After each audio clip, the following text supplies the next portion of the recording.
Good morning, Katanga, my friends.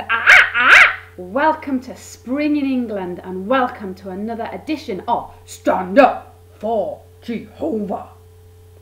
Today I'm asking the question, who wears the trousers? In Kingdom Halls of Jehovah's Witnesses, it's only brothers that wear trousers. You will never see a sister wearing a pair of trousers anywhere in any Kingdom Hall across the world. And you must have asked yourself the question, why? Where does this come from? I used to fight it tooth and nail when I was a teenager at Kingdom Hall. Interestingly, I had a search on the JW.org website and I couldn't find a single article or mention of sisters not wearing trousers. There was all the usual stuff about wearing modest dress, and that's fair enough, I understand that. But I was really surprised to find that there was nothing about sisters and trousers, and I honestly thought that I'd read something that said that we couldn't wear trousers because it was such a strict rule, wasn't it? It really was. If you wore trousers to Kingdom Hall, you would have your privileges curtailed. You wouldn't be allowed to go out on field service. Although thinking about it, I don't know if elders had ever been trained in takedown or rugby tackles, so I'm not sure what would happen if you did turn up with trousers on. But you just wouldn't dare do it. It was such a strong taboo.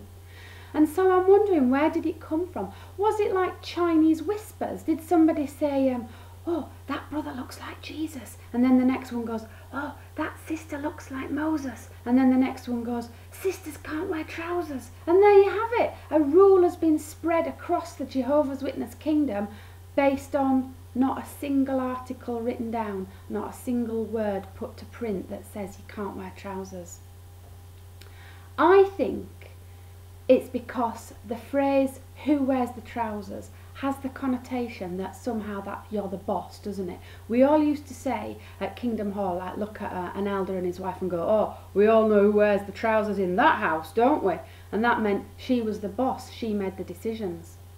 Now the Watchtower does have a lot to say about who makes the decisions, and they put forward this imaginary scenario where a husband and wife sit down and the wife's allowed to make suggestions, and at the end of it, the husband, being the boss, being the head of the house, he makes the final decision, and she's always really happy with it because she knows that he's done it for the benefit of the family. So if the head of the house happens to be an alcoholic and he says, now look here dear, I've spent all the housekeeping this week on whiskey for me instead of food for the children, she goes, yes, head and lord of the house, I understand that you've done that for the benefit of the family, and even though my suggestions put forward would have been, how about we pay the fucking rent, or buy the kids some new school shoes, or even buy some food this week so that we can eat, I can see that as the head of the house you've made that decision for the benefit of everybody.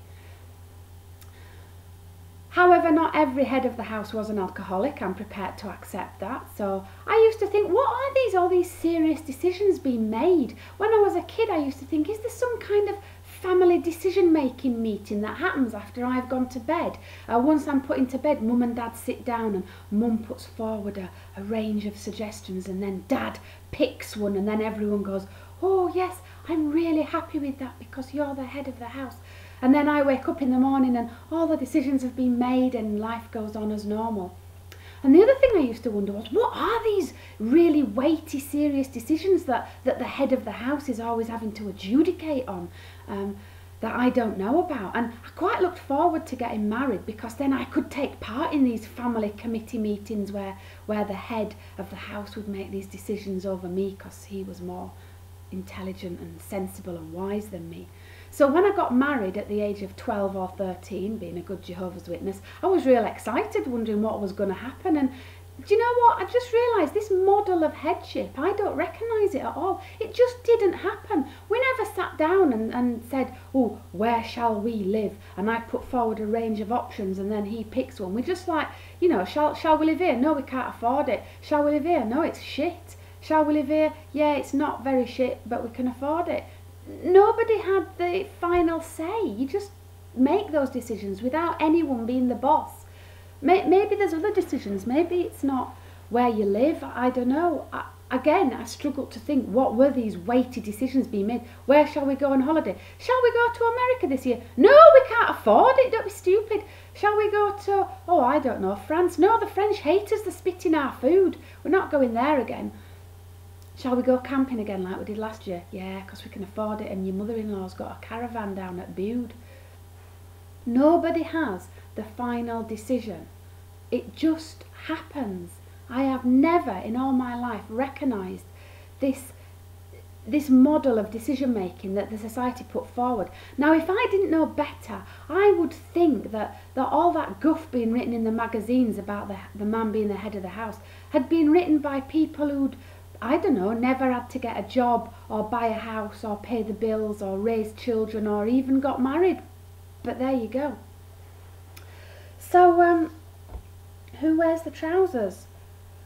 We often knew that women did wear the trousers, as in what they said went. But if you ask the Jehovah's Witness where this trouser rule came from, they'd point you to Deuteronomy 22:5, which in their new Bible says, "A woman must not put on the clothing of a man, nor should a man wear the clothing of a woman, for anyone doing so is detestable to Jehovah your God." That's what it says in their version. In everybody else's version it says, "Oh, grow up, God. In the beginning you had us running around with no clothes on at all, and then all of a sudden they put clothes on and you got super sensitive about them, and all of a sudden you were eye-stabbingly angry if a woman wore a man's fig leaf and a man wore a woman's coconut bikini." For goodness sake, God going, "Oh, it's searing the back of my eyelids. She's wearing a man's cloth tube thing." And there's the other thing about this. Oh no, we'll come on to that later. If we were going to accept Deuteronomy 22:5 about not wearing each other's clothes because it sears the back of God's eyelids and makes his brain leak out of his ears, we'd also have to accept these following rules that were also part of the Mosaic law. Don't wear any clothes made from mixed fibres. That's Leviticus 19:19. Don't touch a woman when she's on her period for 7 days, because it's dirty, dirty, dirty woman. Now, I know you could maybe imagine that means for a husband, don't, you know, jiggy jiggy with her. But it didn't. It said anyone, whoever touches her shall be unclean. Like, what if you're working with someone? Are you supposed to ask them, "Excuse me, love, are you on your period? Because I'm just about to have a conversation where I'll likely put my hand on your shoulder. And if I do, I'll be unclean until evening. So can we just straighten this up?" Another one, don't eat prawns, they are detestable, Leviticus 11:10. Well, I've got news for you, God. Prawns are delicious, not detestable. That was the wrong D word you picked there. And here's another one. In Deuteronomy, just before the one about clothes, it said this: "If your brother has a bull or a donkey and it gets lost or it hurts itself, you have to help it and return it to your brother." Well, that's a really nice thing to do, and I agree with that. But here's the thing. What about if your brother has a child that's been sexually abused by somebody in your congregation, and the abuser didn't happen to invite an audience along, so the two-witness rule isn't satisfied? You have no duty whatsoever to believe that the child is saying he's been abused, or to report it to the police, or to tell anyone else with children that there's an abuser about. But if his donkey injures its ankle, you have a God-given duty to bandage that ankle up and return that ass to your brother. Correct me if I'm wrong, but I feel like there's double standards on donkeys and children here. But let's let that pass. So, when Jesus came, I mean, I could be wrong, but I thought that he'd said, "Oh, that old Mosaic law, it's all, you know, it's gone now. It's the new law now. You don't have to follow it." But let's just assume that when Jesus came, he did say, "The Mosaic law's gone, but terms and conditions apply." And you look in the small print, and there enough it says, "Oh, you have to follow Deuteronomy 22:5 still. You don't have to worry about the prawns and the mixed linen and cotton stuff anymore." But Deuteronomy 22:5 still applies. Don't wear each other's clothes. So assuming that happened, what kind of clothes did people wear back then? Well, trousers weren't really mentioned in any literature at all until the 6th century. I have seen a picture of some German trousers from the 4th century. They looked like a pair of tights. Well, women wear tights, trousers. It's like a double tube ensemble, isn't it?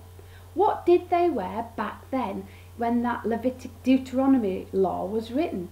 Well, if the assembly dramas are anything to go by, everybody wore bedsheet and tea towel ensembles in a kind of uni-tube fashion, just a uni-tube up and down your body, wrapped around. There were no duo tubes over legs for centuries. So I had a little bit of a research to see what did they wear back then, and I came across this book. 1999, Nelson's new illustrated Bible Manners and Customs, How the People of the Bible Really Lived by H.S. Voss. And on page 66 it says this: women during the Middle Kingdom, in brackets Joseph's time period, wore a long white close-fitting dress. Sometimes they covered their breasts and sometimes they did not. Wow, I did not know that. So, if we were to follow that Deuteronomy scripture, we could sometimes get our milkers out and sometimes not. Depends how we feel.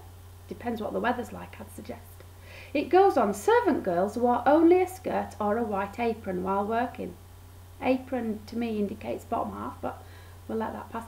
Dancing girls, musicians, singers and young waitresses commonly wore nothing but some jewellery. Okay. What did the men wear? In the wilderness, since it is very hot in Sinai during the day, presumably men often wore only linen kilts. So, a uni-tube ensemble. So when God was saying, oh my God, don't wear each other's clothes, it's detestable, he was basically saying women don't wear a linen kilt and men don't go around with your meat and 2 veg hanging out and nothing but some jewellery on. Well, that sounds eminently reasonable to me. The reason I was given when I questioned this fiercely and vociferously when I was a teenager was just some lame-ass thing about trousers being commonly men's garb and skirts and dresses being commonly women's garb. Yeah, in the 19th century, women have worn trousers forever. For as long as I can remember, women wear trousers. Go into town and do a tally of how many women you see wearing skirts, even old women from the time of the Octopope, because that's what they can remember. Even they wear trousers. The thing about trousers is they are quite modest and they're very anti-rapey and they're warm and they're practical. This thing about only wearing skirts, I just wonder if that's just not a way of giving the brothers in the congregation a bit of a buzz. Because do you remember that advice that we were given about modest dress? And one of the things it told sisters was that before you went out to the meeting or an assembly, you had to bend over in your house and get your dad or husband to stand behind you and make sure that you couldn't see too much when you were bending over. Now, I imagine this kind of scenario going on. Husband and wife puts her modest dress on with her Peter Pan collar. Jehovah loves a Peter Pan collar.